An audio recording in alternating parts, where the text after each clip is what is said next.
Ok, perfecto. Entonces, bueno, hoy vamos a hablar un poquito sobre los índices sintéticos, específicamente los crash y los boom. Y bueno, los que ya conocemos este mercado, sabemos que en temporalidades bajas de 1 minuto, 5 minutos, los índices se ven así. Básicamente, bueno, este es un mercado muy curioso e interesante porque es un mercado que en temporalidades muy bajas carece mucho de mechas. Son casi que, bueno, siempre las velas largas, las spikes y las velas pequeñas, que normalmente terminan siendo muchas velas seguidas. Lo que quiero explicarles es, bueno, aquí resolver un mito, tal vez, o un concepto que algunos conoceremos, que lo que normalmente nos han enseñado es, en los boom tomamos siempre compras y en los crash tomamos siempre ventas. ¿Qué es lo que pasa? Que en los boom las spikes siempre van a salir hacia arriba, como en este caso. Nunca vamos a ver una spike bajista, nunca en la vida. Y en los crash las spikes siempre van a salir para abajo. 300, 500, en 1000, cualquier spike, en cualquier crash va a salir spike hacia abajo, cualquier boom, spike hacia arriba. Pero entonces resulta que lo que nos han enseñado es que solo si el precio está subiendo, entonces vamos a comprar. ¿Y qué pasa con las bajadas como estas? ¿Le podemos sacar movimiento? Normalmente nos enseñan que no, porque las spikes son riesgosas. Y bueno, aquí es donde nos dicen normalmente, si yo tengo un stop loss y me sale un spike, digamos, vamos a hacerlo como en este caso, el spike va a llegar y me va a romper mi stop loss. Y eso es cierto, ¿verdad? En este caso un spike verde que sea alcista, o en el caso de que sea un spike rojo bajista, también. ¿Qué quiere decir? Que si yo tengo un stop loss que aquí yo digo que me va a quitar nada más $10, este spike me quita donde cierra. Entonces aquí tal vez me quitó $15, más de lo que yo había definido. Eso es cierto y eso siempre va a pasar, y esa es la razón por la cual nos aconsejan no operar, ¿verdad? Por ejemplo, en contra de los spikes. Me parece un consejo, digamos, medianamente conservador, o también, bueno, algo básico o principiante o fundamental, por decirlo de alguna manera. Pero bueno, tengo ya bastante tiempo, 2 años de conocer este mercado, y dentro de tanto análisis yo en algún momento decía, pero estas velitas pequeñas se les puede sacar algo. Estas velitas siempre salen muchas, ¿verdad? Cuando salen esta gran cantidad.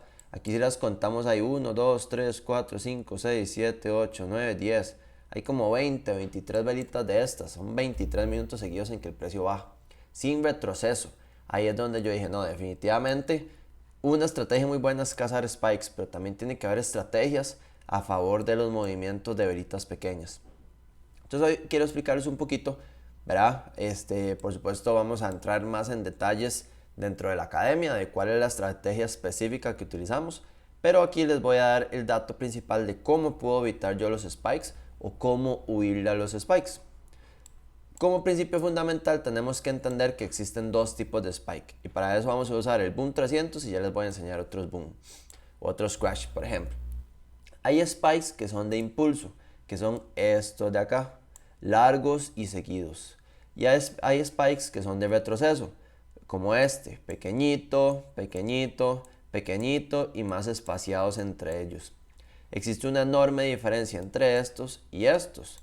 Entonces, en una tendencia bajista sí podemos operar, siempre y cuando estemos seguros de lo que estamos haciendo, con un análisis, con una operativa completa, ¿verdad? Pero más que nada para entender que cuando el precio está bajando, los spikes no van a ser grandes, van a ser de este tamaño, siempre y cuando estemos lejos de las zonas importantes. A eso es lo que vamos a hablar. Entonces vamos a ver otro ejemplo y vamos a ver por ejemplo el Crash 300. Vamos a ver los spikes que son de impulso y vamos a ver los spikes que son de retroceso. Por ejemplo, acá el precio está subiendo. ¿Qué pasa con los spikes? Son este de retroceso, este de retroceso, retroceso, retroceso, retrocesos. Pequeñitos. ¿Cuáles son spikes de impulso? Estos largos. Impulso, impulso, impulso, impulso. Impulso normalmente son seguidos, tienen poquitas velas entre ellas de espacio. Esa es una idea. Entonces, aquí los vemos, son más pequeños, son de retroceso, etc. Ahora bien, aquí tenemos que empezar a hablar también de teoría más avanzada, como por ejemplo teoría de order blocks, la cual por supuesto en la academia también nos adentramos un montón. Pero bueno, ¿cómo sé yo si aquí debería tomar compras, si los spikes van a ser de impulso, si los spikes van a ser de retroceso?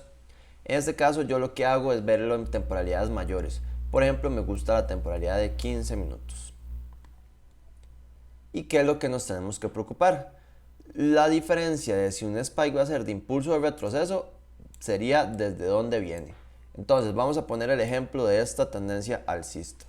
Tenemos, bueno, ¿por qué decimos que es una tendencia alcista? Porque viene respetando, ¿verdad?, una línea de tendencia. Los mínimos son menores, los máximos son mayores, ¿verdad? Es decir, bueno, los mínimos son más arriba cada vez, los máximos también son más arriba cada vez. Eso nos delimita como una tendencia alcista. ¿Qué es lo que pasa? Es un crash. Normalmente nos dicen que los crash solo le tomemos ventas. Pero si el precio está subiendo, ¿por qué no tomar operaciones? Aquí es donde entonces decimos, los spikes bajistas van a ser en un movimiento de retroceso en este caso, o cuando por acá estemos en movimientos de impulso. Aquí los spikes van a ser fuertes, bajistas, fuertes, grandes, de impulso. Estos son los que tenemos que evitar. Pero si por ejemplo yo me doy cuenta que estoy en una tendencia alcista, como por ejemplo veo que el precio ha venido a respetar este order block, yo sé que el precio va a subir. ¿Cómo sube? En un crash sube con velitas chiquititas. Y los spikes que van a salir tal vez hacen pequeños retrocesos nada más. Entonces vamos a ver en este caso, este escenario, por ejemplo, cómo han sido los spikes. Veámoslo en un minuto. Ok, entonces, como les decía, bueno, cerramos esta zona. El precio lo que hizo acá fue hacer un impulso, hizo un retroceso hasta la zona de liquidez, hasta mi order block. Entonces, si vemos, aquí empezó a subir con velas verdes. ¿Qué es lo que pasa? Hace spikes, pero estos spikes nunca nos van a sacar. Si yo entré desde aquí una compra, este spike no me saca, este tampoco, nunca me sacan. Son solo spikes de retroceso. Esos son los amigos de nosotros cuando operemos en contra de lo que dice el par. Entonces, bueno, aquí lo que vamos a hacer es huirle a los spikes siempre y cuando no estemos en zonas importantes. Si estamos en zonas importantes de compras, los spikes no nos van a afectar. Pero si estamos en zonas importantes de ventas, ahí es donde yo debo no tomar operaciones o salir de mis operaciones. ¿Por qué? Vamos a ver otro ejemplo. Supongamos que acá arriba yo tengo un order block y el precio, y yo quiero tomar una compra como por esta sección. Yo digo, bueno, a partir de aquí voy a tomar compra, no sé, únicamente a nivel de ejemplo, compra, ¿verdad? Entonces, ¿qué es lo que va a pasar con el precio? Yo podría ir ganando la compra aquí, pero como esto es una zona de liquidez bajista, van a empezar a salir spikes, spike, spike, y me quemó, ¿verdad? Entonces, eso es lo que no vamos a hacer. ¿Qué es lo que sí vamos a hacer? Vamos a operar, por ejemplo, cuando son crash, podemos tomar compras en zonas bajas, en zona de liquidez, pero nunca vamos a tomarlo en zonas altas. Si empezamos a medir esto ahora como el impulso, por ejemplo, este es el último impulso en donde tomaríamos compras del 50% para abajo. Esta es la zona importante. Del 50% para arriba del impulso no podemos tomar compras porque nos puede salir una spike. ¿Okay? Entonces esta va a ser la aplicación para huirle a los spikes básicamente. ¿Cuál es otra manera para hacerlo? También podemos entrar digamos, si queremos, no sé, por ejemplo, decimos, vamos a entrar a la ruptura de este punto máximo. Yo tomaría una compra por acá, ¿verdad? Entonces yo ahí entré. Otra manera que podemos utilizar bastante es entrar después de que salga el spike. Por ejemplo acá, unas velitas y entramos. ¿Por qué? Porque aquí entonces este spike ya me salió y yo puedo entrar digamos, en compras en una zona que no me va a afectar. ¿Cómo le huyo a los spikes? Entrando después de que salga, básicamente. Entonces, bueno, eso es un poquito el contexto que quería dejarles hoy y darles a entender por qué sí se puede entrar, digamos, en contra de los crash o en contra de los boom, nunca en contra de tendencia, eso sí es importante. Aquí estamos hablando de compras en una tendencia alcista, pero también nos podemos ver beneficiados de este montón de velitas verdes que hace el precio o velitas rojas en el crash. Entonces, bueno, si quieren saber un poquito más de información, un poquito más la aplicación de cómo la hacemos en la academia, bueno, por supuesto la idea va a ser invitarlos que me sigan en redes sociales, en mi canal de Telegram, en mi canal de Instagram, más que nada, bueno, en Instagram específicamente vamos a estar dando las noticias del lanzamiento de la academia, así que los invito por ahí, pura vida.